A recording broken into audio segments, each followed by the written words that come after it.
اللهم صل على محمد وآل محمد. بسم الله الرحمن الرحيم. رب اشرح لي صدري ويسر لي أمري واحلل عقدة من لساني يفقهوا قولي. إن الله وملائكته يصلون على النبي يا أيها الذين آمنوا صلوا عليه وسلموا تسليما. اللهم صل على محمد وآل محمد. اللہ تعالیٰ کے سب شکر گزار ہیں کہ جس نے ہمیں اشرف المخلوقات میں پیدا کیا اور اس کے بعد ہمیں یہ توفیق دی کہ ہم اس کی عبادت کریں، اور سب سے بڑی نعمت اہل بیت کی محبت اور مودت ہمارے دلوں میں جاگزی کی. ماہ رجب کی سعادتوں کو سمیٹنے کے بعد ہم ماہ شعبان میں داخل ہو چکے ہیں، اور جس طرح رجب میں نورانی شخصیات کی ولادتیں اور ان کے تذکرے آپ کے دلوں کو منور کر چکے ہوں گے، اسی طرح ماہ شعبان میں انوار شعبانیہ یعنی شعبان کے نور سے آپ کے ایمان اور ایمان کے پہلوؤں کو تقویت اور تجدید ایمان کی توفیق مل رہی ہوگی. 3 شعبان امام حسین کی ولادت،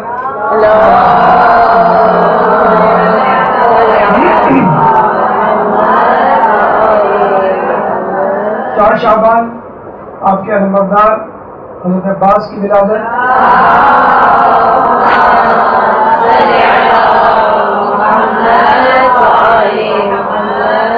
اور اس کے بعد 7 شعبان جناب قاسم علیہ السلام کی ولادت.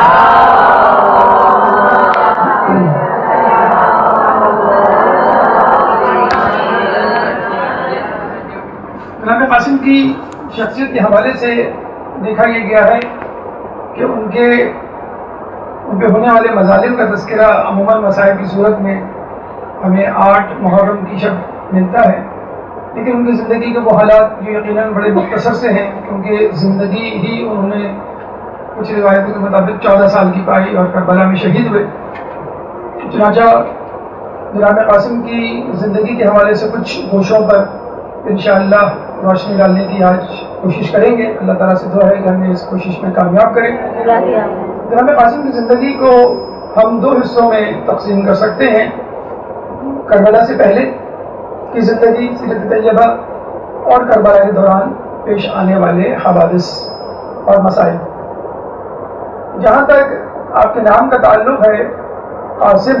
تو عربی لغت میں قاسم خوبصورت چہرے والے کو کہا جاتا ہے، اور یہ بھی کہا جاتا ہے کہ آپ اپنے والد گرامی کی مثل تھے، شبیہ تھے، یعنی امام حسن مجتبی کی شبیہ.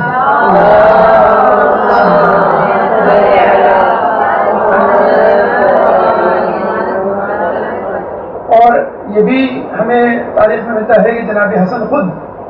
سرور کائنات رحمت للعالمین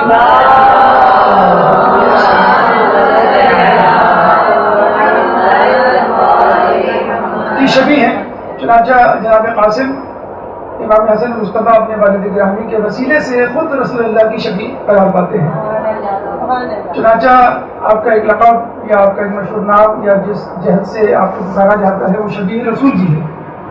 اور یہ بھی کہا جاتا ہے کہ جس طرح رسول اللہ جب رات میں چلا کرتے تھے، رات کے اندھیرے میں، تو ایک روشنی کا حالہ سا آپ کے چہرے کے گرد ہوا کرتا تھا، جیسے چاند کے گرد روشنی کا حالہ ہوتا ہے. اور آپ دیکھتے بھی ہیں کچھ کتابوں میں جب معصومین کی تصاویر سے آپ کا سامنا پڑتا ہے تو چہرے کی بجائے ایک روشنی کا حالہ بنا دیا جاتا ہے. تو یہ کہا جاتا ہے کہ جب آپ لشکر شام میں چڑھائی کر رہے تھے تو وہاں جو گھمسان کی جنگ تھی اور جو اندھیرا تھا اور جو اژدہام تھا، اس میں آپ کا چہرہ چودھویں کے چاند کی طرح چمک رہا تھا. نام کے حوالے سے یاد رکھیے کہ عربوں میں اگر کسی مشہور شخصیت کا نام ہوتا ہے تو اس نام کی پھر بار بار تکرار ہوتی ہے، تاکہ اس شخصیت کی طبیعت، مزاج اور سیرت کے اثرات اس بچے پہ پڑے جس کا یہ نام رکھا جا رہا ہے. چنانچہ قاسم نام کے ہمیں 4 نام خود کربلا کے میدان میں ملتے ہیں. قاسم بن محمد بن ابی بکر، یعنی خلیفہ اول کے صاحبزادے کے فرزند قاسم ابن محمد بن ابی بکر، جن کے بارے میں کہا جاتا ہے، محمد بن ابی بکر کے بارے میں کہا جاتا ہے کہ خلیفہ اول کی وفات کے بعد ان کو جناب امیر المومنین نے اپنی زیر تربیت رکھا اور ان کی پرورش کی. اور وہ اکثر یہ کہا کرتے تھے کہ محمد بن ابی بکر، یعنی محمد جو ہے وہ ابی بکر کے سلب سے ہے لیکن میرا بیٹا ہے. اور پھر ہم دیکھتے ہیں کہ وہ جنگ صفین میں بھی لڑتے ہیں اور اس کے بعد جنگ جمل میں بھی لڑتے ہیں، اور جنگ جمل میں ان کو شہید کر دیا جاتا ہے. اس طرح کے گدھے کی کھال میں سی کر زندہ جلا دیا جاتا ہے حاکم شام کے لوگوں کے ہاتھوں. اس کے بعد جو دوسرا نام ہمیں قاسم نام کا کربلا ہی کے میدان میں ملتا ہے، قاسم بن محمد بن جعفر طیار. جعفر طیار کے ایک بیٹے عبداللہ بن جعفر طیار جو مدینے میں رہ گئے تھے، دوسرے بیٹے کربلا کے میدان میں محمد بن جعفر طیار. جعفر طیار کے جن کو جنگ موطا میں شہید کیا گیا، جن کے بازو قلم کیے گئے، جن کے بارے میں رسول اللہ نے یہ خوشخبری دی کہ اب وہ جنت میں اپنے 2 پروں کے ساتھ پرواز کر رہے ہیں، جبھی ان کا نام طیار پڑا. اسی بعد قاسم بن عباس، یعنی حضرت عباس علمدار کے خود ایک بیٹے کا نام قاسم تھا. اس کے علاوہ قاسم بن حبیب ابن مظاہر، حبیب ابن مظاہر جو کوفے سے آئے تھے، ان کے ساتھ ان کا بیٹا قاسم بھی ان کے ساتھ تھا. تو یہ 4 قاسم ہمیں ملتے ہیں کربلا کے میدان میں. اور جب ہم مزید تحقیق کرتے ہیں اور یہ دیکھتے ہیں کہ قاسم نام کیوں اتنا زیادہ مشہور و معروف تھا اور کیوں اتنی بڑی شخصیات نے اپنے بیٹوں کا نام قاسم رکھا، تو ہم تاریخ کے جھروکوں میں جب جھانکتے ہیں تو پتہ چلتا ہے کہ خود رسول اللہ کے پہلے فرزند کا نام قاسم تھا. اور بعثت سے پہلے، یعنی اعلان رسالت سے 2 سال پہلے ان کی پیدائش ہوئی اور 2 سال ہی میں ان کا انتقال ہو گیا، جس پہ رسول اللہ کو بہت رنجیدگی ہوئی. اور انہی صاحبزادے کی کنیت پر، انہی صاحبزادے کے نام پر رسول اللہ کی کنیت ابو القاسم پڑی، جو ہمارے تقریباً ہر خطبے کا جز بن چکی ہے کہ الصلاۃ والسلام علی رسول کریم خاتم النبیین شفیع المذنبین ابو القاسم محمد.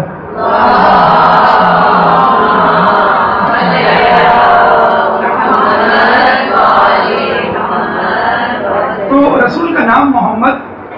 اور ان کی کنیت ابو القاسم ہے. لیکن رسول اللہ نے اس کے بعد یہ تاکید سے کہا تھا کہ میرے بعد کوئی ان 2 ناموں کو جمع نہ کرے، یعنی میرے نام محمد کو اور میری کنیت ابو القاسم کو. لیکن 2 جگہوں پر 2 شخصیات کے لیے استثناء دیا گیا، یعنی امیر المومنین کی اولاد جس میں ہمیں ملتا ہے محمد حنفیہ کا نام محمد تھا اور ان کی کنیت ابو القاسم تھا. اور دوسرا استثناء خدا بند قدوس کی زمین پر آخری حجت امام مہدی علیہ السلام،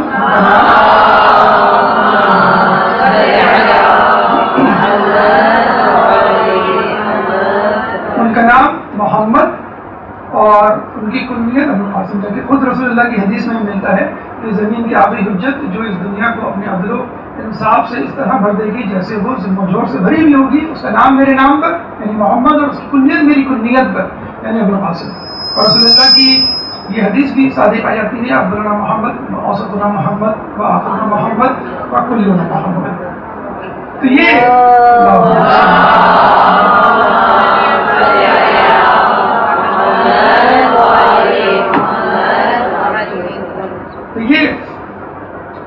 مختلف حوالے سے جناب قاسم کی تشریحات اور توضیحات تھی اور ان کا تاریخی پس منظر تھا. کہتے ہیں کہ جب امام حسن سے پوچھا گیا کہ آپ نے اپنے بیٹے کا نام قاسم کیوں رکھا، انہوں نے بتلایا کہ میں چاہتا ہوں کہ جب کربلا کے میدان میں میرا بھائی حسین قاسم کو شہادت کے لیے پیش کرے، جنگ کے لیے پیش کرے، تو لوگوں کو رسول اللہ کا بیٹا قاسم یاد آ جائے کہ ہم قاسم ابن حسن کو نہیں قتل کر رہے بلکہ ہم قاسم ابن محمد کو قتل کر رہے ہیں. ایک تو نام رسول اللہ کے بیٹے پر اور شبیہ رسول اللہ کی صورت، تو ہو سکتا ہے رسول اللہ کی محبت جو ہے ان کے دل میں دوبارہ جاگ اٹھے اور وہ اس کام سے، اس قبیح فعل سے باز آ جائے. لیکن آپ نے دیکھا کہ ایسا نہ ہوا. اور پھر امام نے یہ بھی کہا کہ چونکہ ان کی نفرت رسول اللہ کے لیے گھر کر گئی تھی، چنانچہ اب ان کی روز محشر مغفرت نہیں ہوگی. بلکہ خود مولا کائنات سے جب پوچھا گیا کہ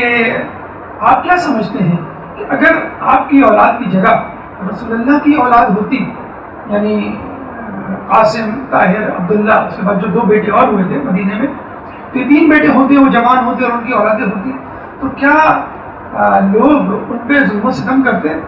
یا ان کو اس طرح شہید کرتے، قتل کرتے؟ تو آپ نے کہا کہ بخدا وہ ایسا ہی کرتے کیونکہ ان کے دلوں میں رسول اور خاندان رسول، رسالت اور خاندان رسالت کی نفرت گھر کر گئی تھی۔ اب وہ بیٹے خود رسول اللہ کے سلب سے ہوں یا جسے کہتے ہیں کہ ان کے بعد ان کی بیٹی بطن مقدس سے ہوں، ان کو یہ کرنا تھا۔ تو چاہے رسول اللہ کے بیٹے سامنے آ جائیں یا علی کے بیٹے سامنے آ جائیں، ان کو قتل کیے بغیر ان کی خلافت، ان کی حکومت کا راستہ ہموار نہیں ہو سکتا تھا۔ تو یہ قاسم نام کی توجیہ کہ جس کی بنا پر ان کا نام رکھا گیا اور جسے کہتے ہیں کہ آپ نے حجت تمام کی گئی، کہ شاید ان کو رسول اللہ کی باتیں، شاید رسول اللہ کی محبت ان کے دل میں گھر کر جائے۔ کچھ علماء اعلام نے ایک نئے پہلو سے، ایک مختلف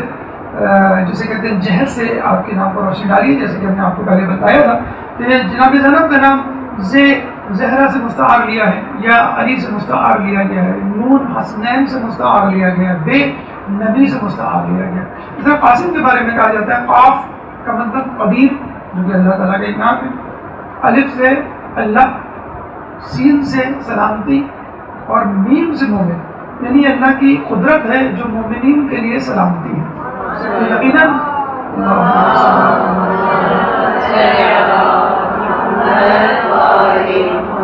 چنانچہ آپ کی شخصیت، آپ کا نام، آپ کا کردار یقیناً مومنین کے لیے ایک رحمت تھا، ایک برکت تھا، اور رسول اللہ کی یاد ہم وقت ان کے ساتھ کہا کرتے تھے۔ امام قاسم کی والدہ کی طرف چلتے ہیں، جیسے کہ آپ نے تاریخ میں پڑھا ہوگا، ام فروا کا نام، ان کا چرچا اور ان کا تقدس اور ان کی شخصیت آپ کے ذہن میں ہوگی۔ جناب ام فروا کنیت ہے اور ان کا اصل نام سلمہ تھا، سلمہ بنت عمرو القیس۔ ایک نام ہمیں نجمہ بھی ملتا ہے اور کچھ لوگوں کا خیال ہے کہ یہ ام الولد یعنی کنیز تھی، حالانکہ ایسا نہیں ہے، نام مشہور ان کا سلمہ ہی ہے۔ اور ایک اور نام ملتا ہے رملہ، مگر جو مشہور ترین نام ہے وہ سلمہ بنت عمرو القیس۔ عمرو القیس کے بارے میں یاد رکھیے کہ یہ خود عرب کا ایک بہت مشہور شاعر گزرا ہے، جس کے بارے میں جب مولا سے پوچھا گیا کہ عرب کا بہترین شاعر کون ہے، تو مولا نے کہا گمراہ ترین شاعر عمرو القیس، یعنی شاعر تو تھا وہ لاجواب بہترین، لیکن گمراہ تھا، جاہلیت کے اندھیرے میں پڑا ہوا تھا اور ایمان نہیں لایا تھا۔ بہرحال یہ عمرو القیس ہیں جو یمن سے تعلق رکھتے تھے، ام فروا کے والد، اور وہ عمرو القیس تھا جو کہ مشرک تھا اور جاہلیت کے زمانے میں ہی مر گیا تھا اور شاعر تھا بہت بڑا۔ جناب عمرو القیس جو کہ والد تھے جناب ام فروا کے، یمن میں رہا کرتے تھے۔ ایک دفعہ مولا علی یمن گئے اور عمرو القیس نے آپ سے ملاقات کی تو وہ ان کا گرویدہ ہوتے رہ گیا اور ایمان لے آیا۔ اور یہ بھی ملتا ہے کہ ان کی محبت میں وہ یمن چھوڑ کر مدینے آ گیا کہ مجھے اب مدینے ہی میں رہنا ہے، اور اپنی دونوں بیٹیوں کو سلمہ اور سلامہ، سلمہ بڑی بیٹی یعنی ام فروا اور چھوٹی بیٹی سلامہ جن کو ام رباط کہا جاتا ہے، دونوں بیٹیوں کو لے کر مدینے میں آ گیا اور یہ کہنے لگا کہ اپنی بیٹیوں کی شادی شریف ترین شخص سے ہوتی ہے، اپنے کو شریف ترین شخص جو ہے تلاش کرنے لگا۔ تو وہ دیکھتا تھا کہ مولا علی جس گلی سے گزرتے تھے تو لوگ کہا کرتے تھے ما اشرفہ حاضر الفتح، کہ کون اس مرد سے زیادہ بہترین شریف ہو سکتا ہے۔ تو اس نے مولا علی سے ایک دن اپنی خواہش کا اظہار کیا کہ میں اپنی بیٹی کی شادی اس شہر کے مدینے کے علاقے کے بہترین اور افضل ترین اور شریف ترین شخص سے کرنا چاہتا ہوں اور مجھے لوگوں میں آپ ہی ملے۔ تو آپ نے اس کی درخواست کو اس طرح قبول کیا کہ اپنی بڑے بیٹے امام حسن علیہ السلام کی شادی جو ہے وہ ام فروا سے اسی دن کر دی۔ ام فروا چھوٹی تھی، ان کے بڑے ہونے کے بعد ان کی شادی امام حسین علیہ السلام سے ہوئی۔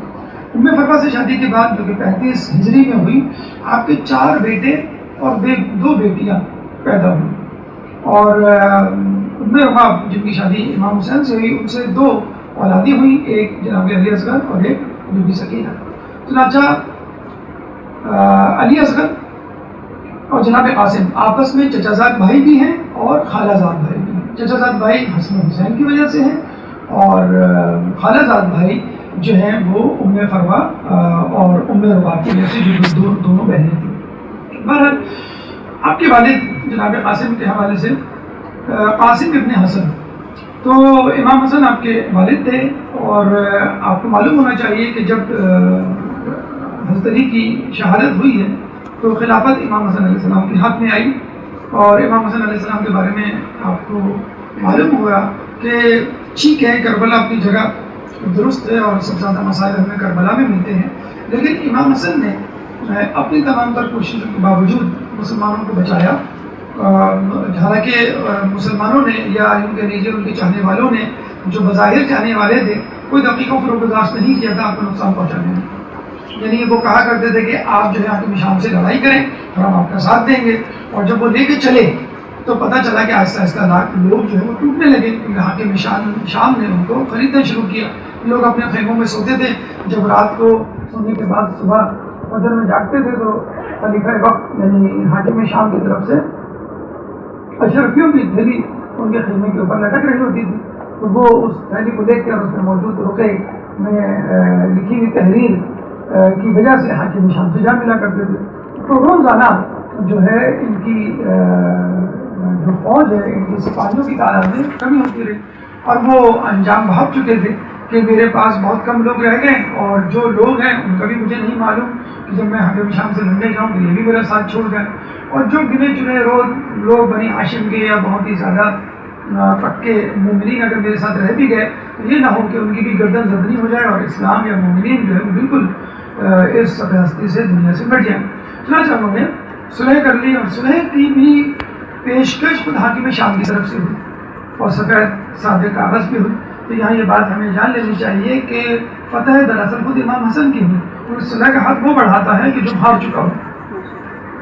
حاکم شام کی طرف سے ہوئی، اور جو شرائط ہوئی اس میں طے ہوئی، اس میں مومنین کا خاص خیال رکھا گیا، کوفے میں رہنے والے مومنین کا، اہل بیت کا، اور اہل بیت میں جو لعن طعن بھیجی جا رہی تھی اس کو ختم کروانے کا، پھر ایک مخصوص شہریے کا،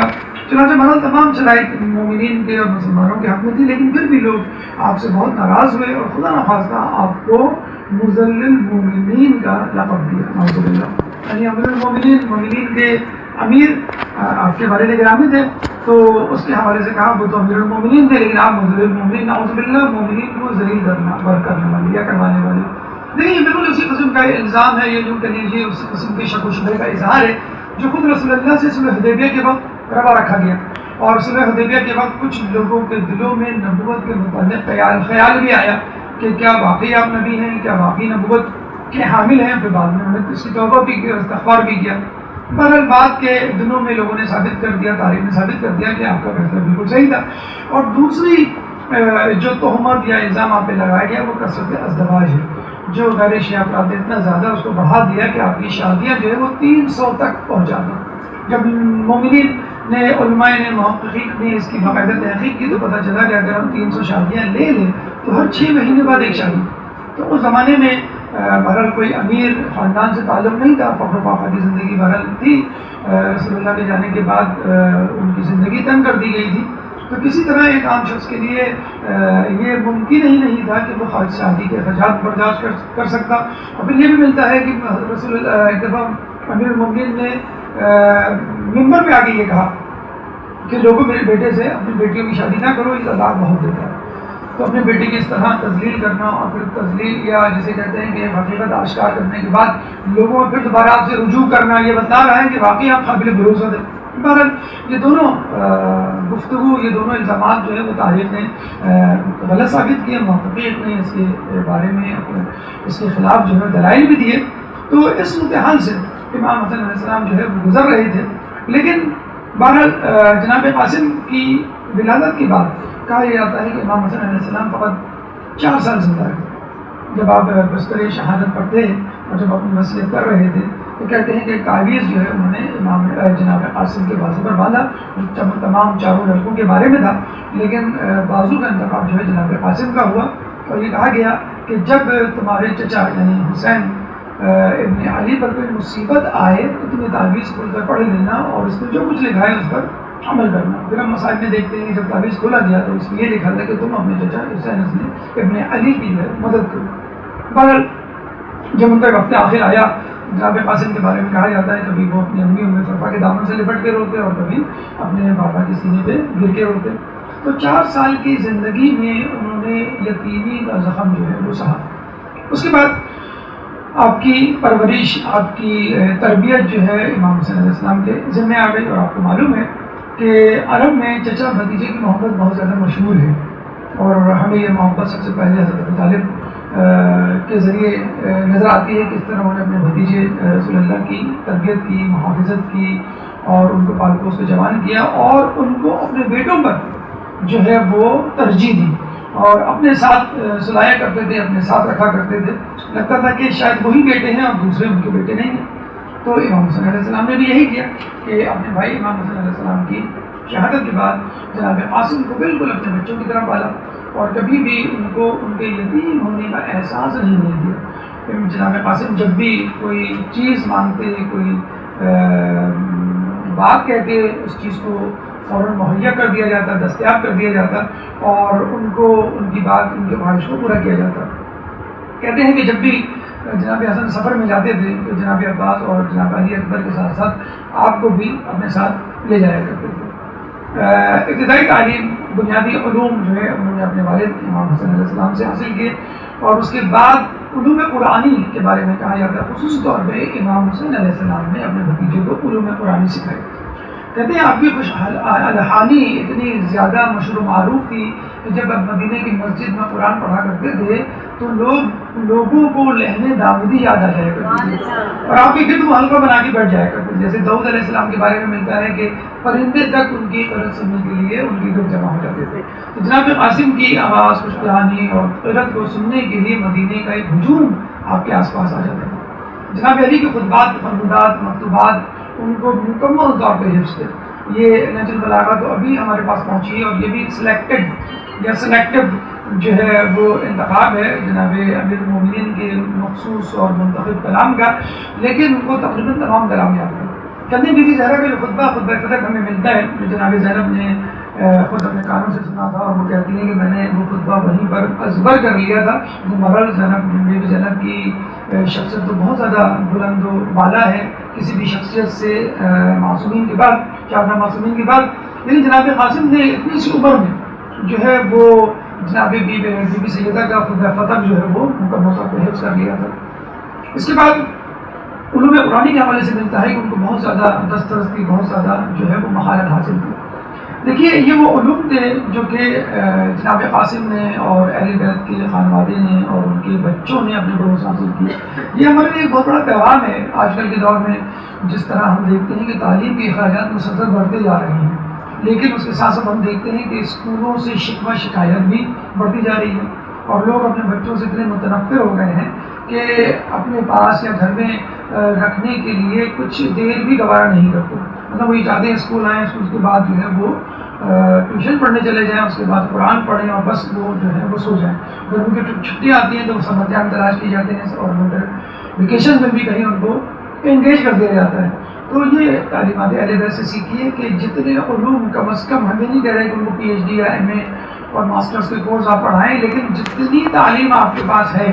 جتنا علم آپ کے پاس ہے، کم از کم وہ پہنچائیں. کوئی جتنے خلوص سے آپ ان کو پڑھائیں گے اتنے خلوص سے کوئی اور نہیں پڑھائے گا. اس کے ساتھ ساتھ تعلیم کے ساتھ ساتھ تربیت بھی آپ کا جز ہوگی، جبکہ اسکولوں میں، کوچنگ سینٹرز میں، ٹیوشنز میں اس کا خاص خیال نہیں رکھا جاتا. ان کو تربیت سے کوئی لگاؤ نہیں ہے. وہ یہ چاہتے ہیں کہ بس بچے کو تعلیم دے دی جائے، بلکہ اب تو یہ ہونے لگا ہے کہ بچے کو کسی طرح اچھے گریڈ سے پاس کروا دیا جائے. ان کو اس سے فکر نہیں ہوتی ہے کہ بچے کو کیا تعلیم دے رہے ہیں، صحیح تعلیم دے رہے ہیں یا غلط تعلیم دے رہے ہیں. تو آپ اپنے بچے کو تعلیم دیں گے، تعلیم کے ساتھ تربیت بھی دیں گے. جب آپ تربیت دیں گے تو حق و باطل کا فرق بھی سکھائیں گے، صحیح اور غلط میں تمیز بھی سکھائیں گے، ادب و آداب بھی سکھائیں گے. اور ظاہر سی بات ہے کہ جب بچہ آپ کے ساتھ ایک ایسوسیشن پیدا کر دے گا، تعلق ایک ربط پیدا کرے گا، تو خود بخود آپ کی بچے سے محبت بڑھتی چلی جائے گی. کہتے ہیں نا کہ نظر سے دور دل سے دور، کہ جب بچہ آپ سے دور ہوگا تو خود بخود وہ آپ کے اندر جو محبت ہے یا اس کے اندر محبت ہے وہ کم ہوتی چلی جائے گی.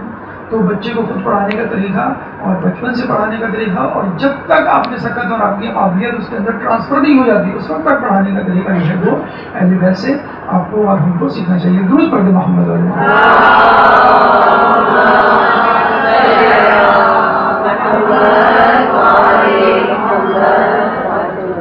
دیکھیے ہم نے پہلے بھی ذکر کیا تھا کہ خاندان اہل بیت معصومین اور ان کے اطراف کے جتنے بھی لوگ ہیں اللہ تعالیٰ ان کو بچپن سے تیار کیا کرتا ہے اور ان کے اوصاف حمیدہ گہوارے ہی سے ظاہر ہونے شروع ہو جاتے ہیں. جیسے مولا علی کے بارے میں ملتا ہے کہ گہوارے میں کس طرح انہوں نے اجدہے کے 2 ٹکڑے کیے، اور جس طرح ہمیں ملتا ہے کہ کس طرح جو ہے وہ مولا علی نے اور امام زمانہ نے جو ہے وہ بچپن میں کلام کیا، جس طرح انبیاء کے بارے میں ملتا ہے. تو یوں سمجھ لیجیے کہ اہل بیت کے گھرانے کے ہر فرد کو بچپن ہی سے سکھا دیا گیا تھا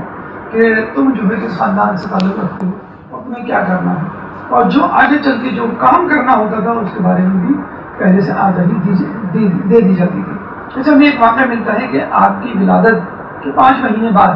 محرم تھا، تو ایک دن ام فروا گھبرائی ہوئی امام حسین علیہ السلام کے پاس آئی اور کہنے لگی کہ آپ کے بچے نے جو ہے وہ صبح سے دودھ نہیں پیا. انہوں نے کہا کہ گھبرانے کی بات نہیں ہے، آج جو ہے وہ عاشور کا دن ہے. اور پھر انہیں امام حسن کے پاس، تو امام حسن نے کہا کہ آج کے دن جو ہے عاشور کا دن ہے، اور یہ جو ہے میرے بھائی حسین کے ساتھ جو ہے وہ شہید ہوگا اور محرم کا مہینہ ہوگا اور 3 دن کے بھوکے پیاسے ہوں گے. تو جناب ام فروا جو ہے یہ سن کر بڑی پریشان ہو جاتی ہیں. تو وہ کہتے ہیں کہ تم گھبراؤ مت، حسین یعنی میرے بھائی کا 6 ماہا علی اصغر بھی اس معرکے میں ہوگا اور وہ بھی 3 دن کا بھوکا پیاسا ہوگا، وہ بھی جو ہے 3 کھائے گا اور اس معرکے میں شہید ہوگا. تو ام فروا جو ہے وہ یہ سن کر ان کو صبر آ جاتا ہے کہ اگر میرا بیٹا شہید ہوگا تو یہ جو ہے علی اصغر بھی شہید ہوگا. پھر باقاعدہ امام حسن جو ہے وہ تاکید کرتے ہیں کہ تم میرے بھائی پر، میں تو نہیں ہوں گا لیکن تم میرے بھائی پہ اپنے بیٹے کو قربان کرتے ہیں.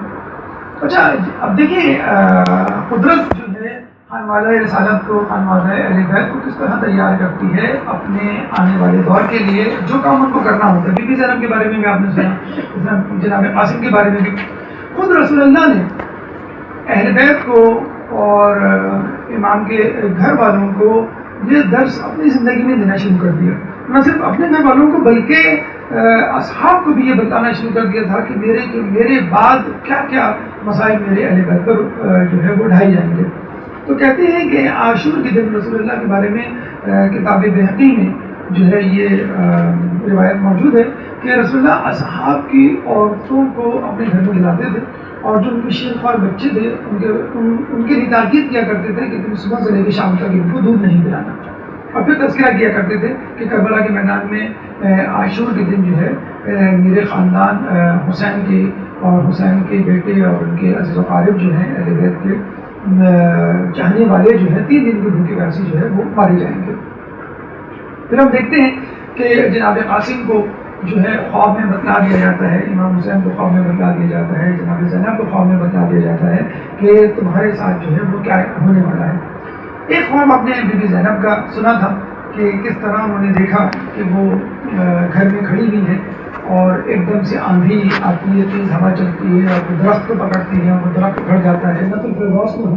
اور وہاں پہ ایک بہت بڑا خوبصورت پھولوں سے لگا ہوا درخت ہے اور اس کی جو سب سے اوپر کی شاخ ہے اس میں ایک سرخ پھول لگا ہوا ہے اور وہ پھول میں توڑنے کے لیے آگے بڑھتی ہوں کہ ایک دم سے آندھی چلتی ہے اور وہ پھول ٹوٹ کر نیچے گر جاتا ہے. جب وہ پھول نیچے گرتا ہے تو میں جھک کر اس پھول کو اٹھانے کی کوشش کرتی ہوں اور جیسے میں اٹھانے کی کوشش کرتی ہوں پھر ایک آندھی چلتی ہے اور اس پھول کی پنکھڑیاں بکھر جاتی ہیں. اتنے میں امام حسین آتے ہیں اور وہ آ کر اس پھول کی پنکھڑیوں کو چنتے ہیں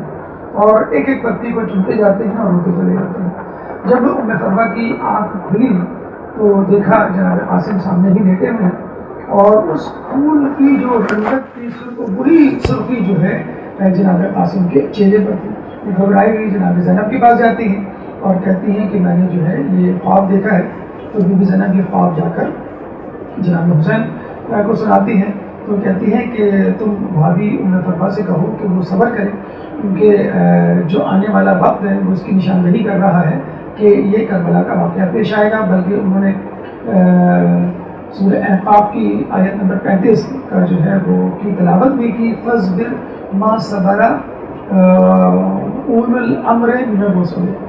کہ تم صبر کرو کہ جس طرح اولو العزم من الرسل کہ اولو العزم پیغمبروں نے صبر کیا. تو جناب ام فرما کو بھی کہا گیا کہ تمہیں جو ہے اسی طرح صبر کرنا ہے کہ جس طرح تم سے پہلے لوگوں نے صبر کیا. پھر ہم دیکھتے ہیں لوگ اکثر ایک یوں کہہ لیجیے اشکال ظاہر کرتے ہیں، شکوہ کرتے ہیں کہ بھی اہل بیت کے لوگ جو ہیں وہ بچپن سے منتخب شدہ ہیں اور ان کو بچپن سے ہی بتلا دیا گیا ہے، خوابوں میں زیارت ہے اور الہامی طاقت ان کے ساتھ ہے، تو جو بھی پیدا ہوتا اہل بیت کی طرح ہوتا. لیکن ہم دیکھتے ہیں یہ سب تو چلے ایک لاشعور کی منزل ہے، خواب جو ہے ایک لاشعوری کیفیت ہے جس میں بتلا دیا گیا، یا بچپن میں جو معجزہ ہے دیکھیں ایک الہی طاقت تھی، قوت تھی جو ان کے ساتھ تھی. لیکن شعور کی منزل پہ داخل ہونے کے بعد بھی انہوں نے خدا کی اطاعت اور بندوں کی خدمت سے منہ نہیں موڑا، بلکہ یہ تو وہ لوگ ہیں کہ انہوں نے اپنوں کی بھی خدمت کی، غیروں کی بھی خدمت کی، دوستوں کی بھی خدمت کی، دشمنوں کی بھی خدمت کی، حتیٰ کہ انسانوں کے علاوہ جانوروں کی بھی خدمت کی. آپ کے بچپن میں ایک بڑا اچھا واقعہ ہمیں ملتا ہے اور یہ واقعہ ہمیں درس دیتا ہے کہ کس طرح انسان کو ایک درد مند دل اپنے سینے میں رکھنا چاہیے. گرمیوں کے دن ہیں، لو چلنے کے دن ہیں. اس سے پہلے بھی کراچی میں ایک وبا ایک جو ہے وہ چلی تھی، ہیٹ ویو، کہ جس میں جو ہے وہ ہزاروں افراد جو ہے وہ مر گئے تھے. اور ابھی بھی یہی کہا جاتا ہے کہ آپ کو ہوشیار رہنے کی ضرورت ہے، بلکہ ایک ویڈیو کلپ یا ایک میسیج سرکولیٹ ہوتا ہے اکثر گرمیوں میں کہ آپ جو ہے لوگوں کو پانی پلانے کے ساتھ ساتھ پرندوں کے پانی پلانے کا بھی انتظام کریں کہ بیچارے وہ اڑ رہے ہوتے ہیں اور ڈھونڈ رہے ہوتے ہیں ہمیں پانی جو ہے وہ کہاں ملے گا.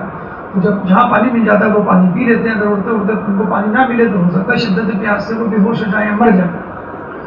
تو اکثر لوگ اس کا اہتمام بھی کرتے ہیں. تو جناب قاسم اپنے بھائیوں کے ساتھ اپنے گھر کے صحن میں مٹی کے پیالے میں پانی کا اہتمام کیا کرتے تھے کہ پرندے آئیں گے اور وہ اس پانی سے جو ہے وہ سیراب ہوا کریں گے. چنانچہ صبح سے وہ پانی رکھ دیا کرتے تھے اور پرندے آتے تھے اور وہ پانی پیتے تھے، پانی پی کے اڑ جایا کرتے تھے. 28 رجب کو جب قافلہ حسینی مدینے سے چلا ہے تو جناب قاسم کو اور ان کے بھائیوں کو فکر ہونی چاہیے تھی اپنے خاندان کے افراد کی جو چھٹ گئے ہیں، اور فکر ہونی چاہیے تھی مدینے کی گلیوں کی، اپنے دوست احباب کی جو مدینے میں رہ گئے. لیکن ان کو فکر ہوئی تو ان پرندوں کی فکر ہوئی کہ جو پانی پینے سے اب محروم ہو جائیں گے، کیونکہ اب جناب قاسم اور یہ تمام لوگ جا رہے ہیں. تو وہ محمد حنفیہ کے پاس ہیں. دیکھیں یہ جو ہم کہتے ہیں نا کہ انسانیت اور ایسی محبت جو فقط اپنے رشتہ داروں سے نہ ہو اور جس میں کوئی ذاتی مفاد نہ ہو، یہ پرخلوص ترین محبت ہوتی ہے. تو بڑے افسوس کے ساتھ کہنا پڑتا ہے کہ اہل بیت تو ہمیں یہ تعلیم دیتے ہوئے نظر آتے ہیں، لیکن خود اہل بیت کے ماننے والے یا مسلمان عمومی طور پہ اس انسانیت سے دور ہوتے ہوئے نظر آتے ہیں. ایک چھوٹی سی آفت، ایک چھوٹی سی مصیبت آ جائے تو ہم دیکھتے ہیں کہ لوگ جو ہے اپنی فکر زیادہ کرتے ہیں، دوسروں کی فکر کم کرتے ہیں. ابھی میں پڑھ رہا تھا کہ کینیڈا میں ایک جگہ ایڈمنٹن کے مقام پر جنگل میں، قریبی جنگل میں آگ لگی تو گھروں کو خالی کرایا گیا. جب گھروں کو خالی کرایا گیا تو ایک شخص اپنا گھر خالی کرنے کے لیے تیاری نہیں ہوتا تھا. اس میں بڑی من سماجت کی گئی. اس نے کہا کہ نہیں، میں نے تو مچھلیاں پالی ہوئی ہیں، جب میں چلا جاؤں گا تو ان مچھلیوں کو کھانا کون دے گا، یہ مچھلیاں مر جائیں گی. تو کہتے ہیں باقاعدہ پولیس والے نے اس کی جو ہے ذمہ داری قبول کی کہ آپ جائیں اور میں آپ کو اپڈیٹ دیتا رہوں گا، میں خود اپنے ہاتھوں سے ان مچھلیوں کو کھانا کھلاؤں گا. اور وہ چلا گیا اور وہ تقریباً جو ہے وہ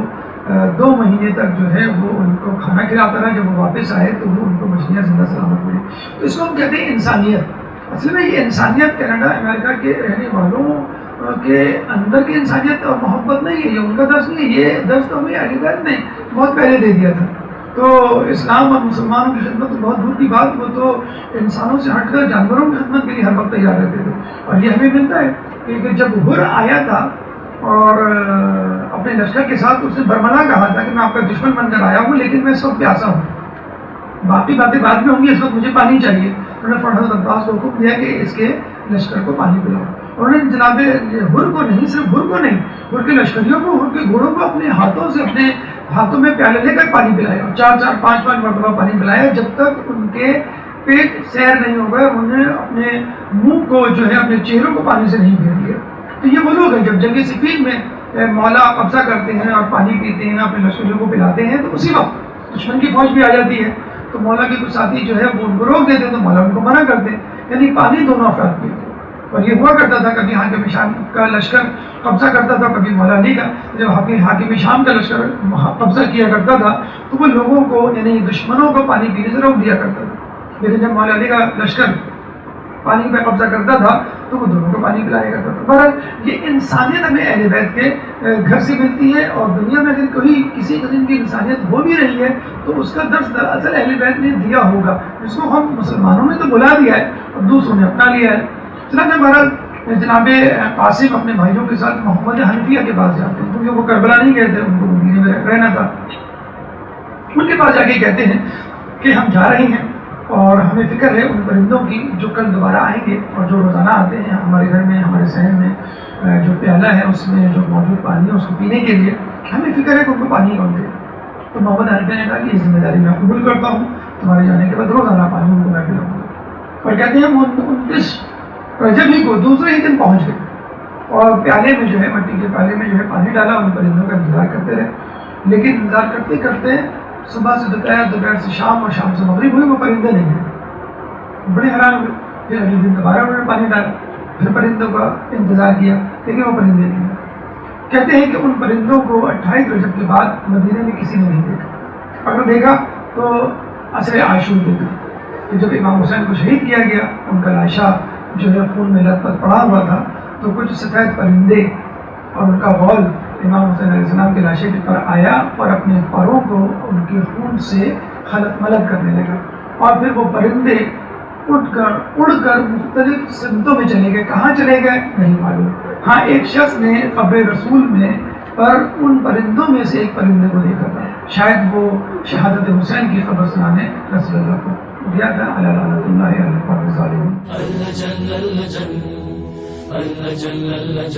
مولا